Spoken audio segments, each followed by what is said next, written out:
ఓం సాయిరామ్. సమర్థ సద్గురు సాయినాథ్ మహారాజ్ కి జై. సాయి బిడ్డలందరికీ నమస్కారం అండి. ఎలా ఉన్నారు ఫ్రెండ్స్? ఏం చేస్తున్నారండి? అందరూ బాగున్నారు కదూ? మన సాయినాథుని దయ వల్ల అందరూ బాగున్నారని, బాగుండాలని మనస్ఫూర్తిగా బాబావారిని కోరుకుంటూ ఉన్నాను. అంత మాత్రమే కాదండి, సాయినాథుని కృప, కరుణ, కటాక్షములు మనందరిపైన నిండుగా మెండుగా ఉండాలని మనస్ఫూర్తిగా బాబావారిని వేడుకుంటూ ఈరోజు వీడియో అయితే స్టార్ట్ చేస్తూ ఉన్నాను.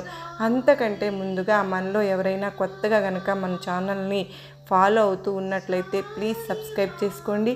అలాగే మీకు వీడియో నచ్చినట్లయితే చిన్న కామెంట్ ఇచ్చి సపోర్ట్ చేయండి ఫ్రెండ్స్. మరి ఈరోజు సాయినాథుడు మనకు ఏమి సందేశం ఇవ్వబోతూ ఉన్నారో తెలుసుకుందామా? బాబా వారిని తిరస్కరించటము అనేది దోషం, తప్పు చేయటము అనేది మనకందరికీ ఉన్న మానవ సహజం ఫ్రెండ్స్. కానీ తొందరపాటుతో తప్పు చేసినా కూడా దాన్ని మరలా ఒప్పుకొని పశ్చాత్తాపపడి మన ప్రవర్తనని మార్చుకోవాలండి.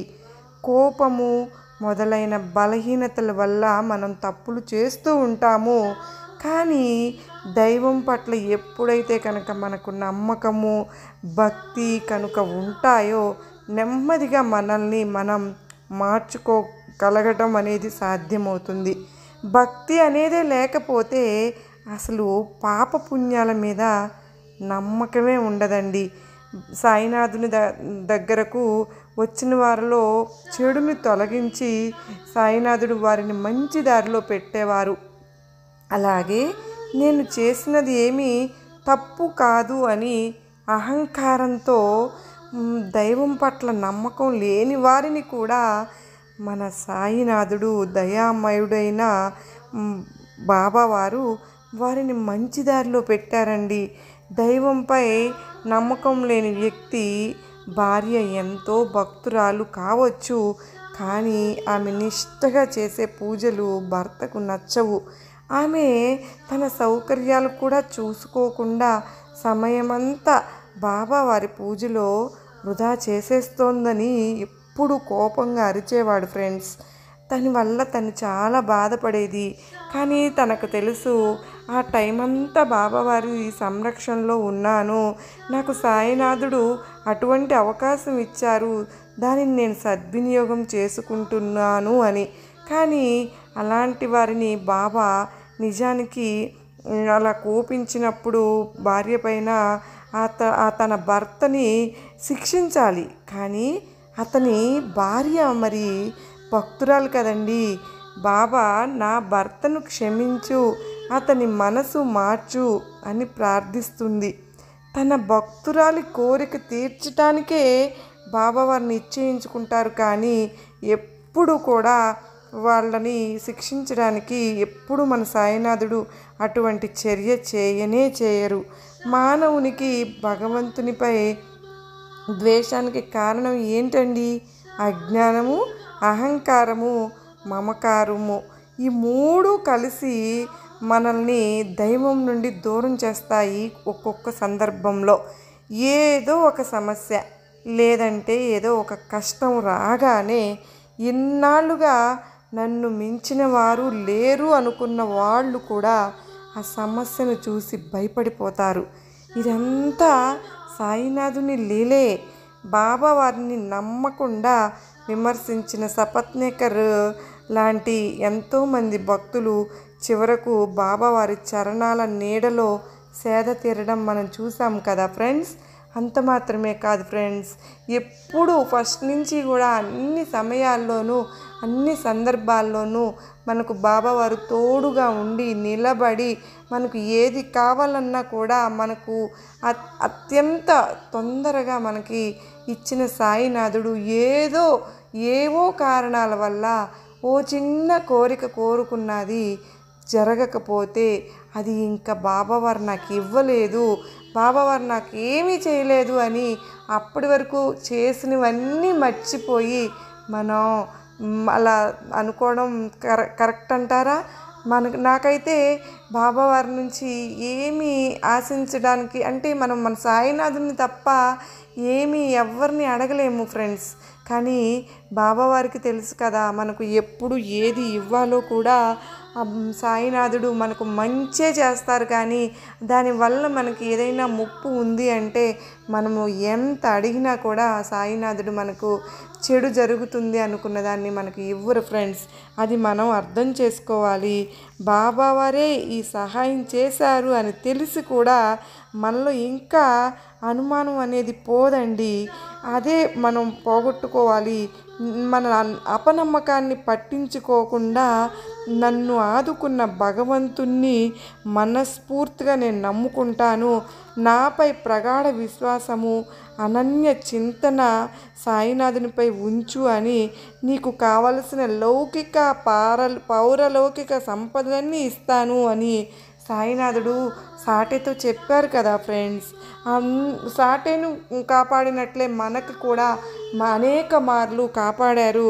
అనుక్షణం నిన్ను ప్రేమిస్తూ నీ గురించి, నీ వారి యోగక్షేమాల గురించి బాధ్యత తీసుకున్న సాయినాథుని తెలుసుకుంటే ఇక భవిష్యత్తు గురించిన బాధ ఉంటుందా ఫ్రెండ్స్? ఉండనే ఉండదండి.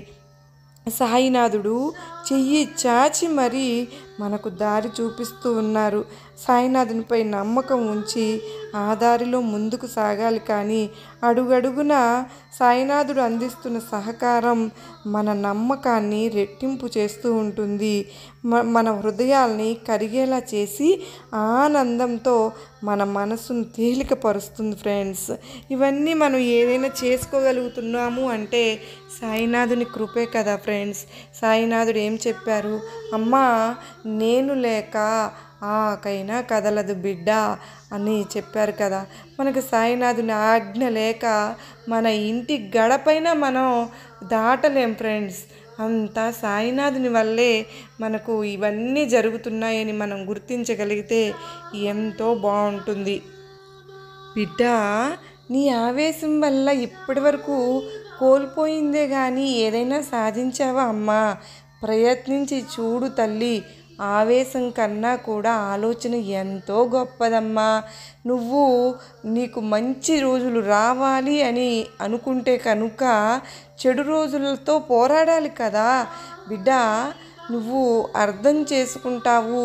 జీవితంలో ఏదైనా ఏర్పడే సమస్యల వల్ల కాదమ్మా, నీలోని బలహీనతల వల్లే నీవు ఓడిపోతూ ఉన్నావు అని గ్రహించు. అంత మాత్రమే కాదు, నీ జీవితంలో ఏది శాశ్వతం? నీ వెనుక ఉన్న డబ్బా కాదు కదా, నీ ముఖానికి ఉన్న అందమా అది కాదు కదా, నీతో ఉన్న ఈ అధికారము కాదు. అసలు నువ్వే ఈ భూమి మీద శాశ్వతం కాదు అని నీకు తెలిస్తే ఇవన్నీ నీకు ఎలా శాశ్వతం అవుతాయి తల్లి?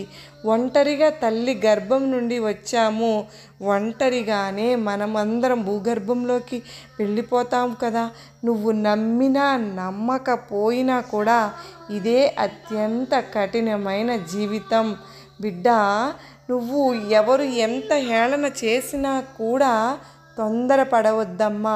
హేళన చేసిన వారితోనే కిరీటం పెట్టించే సత్తాన్ని సాయినాథునికి ఒక కాలానికి మాత్రమే ఉంది. ఓర్పుతో ఉండమ్మా. విశ్వాసాన్ని ఎప్పుడూ కోల్పోకు. చెయ్యబోయే పని గురించి నువ్వు తెలుసుకోవడమే వివేకం తల్లి. ఎలా చెయ్యాలో తెలుసుకోవడమే నైపుణ్యం. తెలుసుకున్న దాన్ని పూర్తి చేయడం సామర్థ్యం బిడ్డ. చాలా తొందరగా కోపాన్ని తెచ్చుకోవద్దు. దానివల్ల నీకు చాలా మూర్ఖుల మనసుల్లో ఎక్కువగా ఉంటుంది, కానీ నీకు తగదమ్మా. ఎలుక ఏమనుకుంటుంది? రాతి విగ్రహంగా ఉంటే దాన్ని పూజిస్తారు, కానీ ప్రాణాలతో ఉంటే కొట్టి తరిమేస్తారు కదా. అలాగే పాము రాతి విగ్రహంగా ఉంటే పాలు పోస్తూ ఉంటారు, ప్రాణాలతో ఉంటే కొట్టి చంపేసే లోకం తల్లి ఇది. చనిపోయిన వారికి మాత్రం భుజం అందిస్తూ ఉంటారు, బతుకున్న వారికి మాత్రం చేయూతనివ్వరు. రాయిలో దైవత్వం ఉందని తెలుసుకున్న నీవు మనిషిలో మానవత్వాన్ని ఎందుకు గుర్తించలేకపోతున్నారు? జీవం లేని వాటిపై ఉన్న భక్తి ఎందుకు నీ ప్రాణం ఉన్న వాటిపై ఉండటం లేదో తెలుసుకోవాలి. కాస్త ఆలోచించు బిడ్డ. నీకు నీ జీవితంలో ఇప్పటి వరకు కూడా గాలిలో మేడలు కట్టి ఉంటే విచారించాల్సింది ఏమీ లేదు, కానీ వాటిని అలాగే ఉండనివ్వు. నువ్వు ఇప్పటికైనా సరే వాటి కింద పునాదులు నిర్మించడం మొదలు పెట్టుకో. నేను నీకు సహాయం చేస్తాను. ఇతరుల జీవితాలతో నిన్ను నువ్వు ఎప్పుడు కూడా పోల్చుకోవద్దమ్మా. నువ్వు వారిలా ఉంటే కనుక నీకంటూ సొంత జీవితం ఏముంటుంది చెప్పు?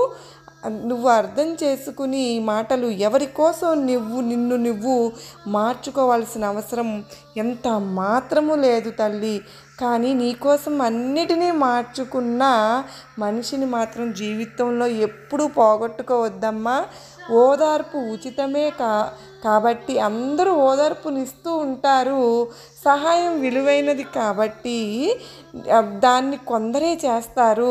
బిడ్డ, నీ జీవితంలో కొత్త మార్పుని చేసుకుని పాత గాయాలను మాన్పుకో.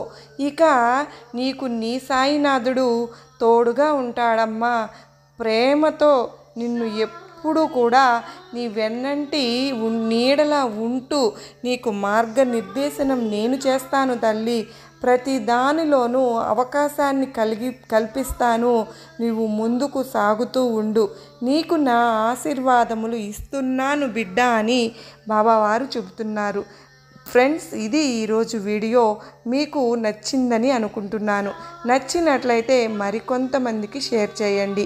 అలాగే మరో సాయినాథుని సందేశంతో మరలా కలుసుకున్నంత వరకు అందరికీ నమస్కారం అండి. ఓం సాయిరామ్. సర్వే జనా సుఖినో భవంతు.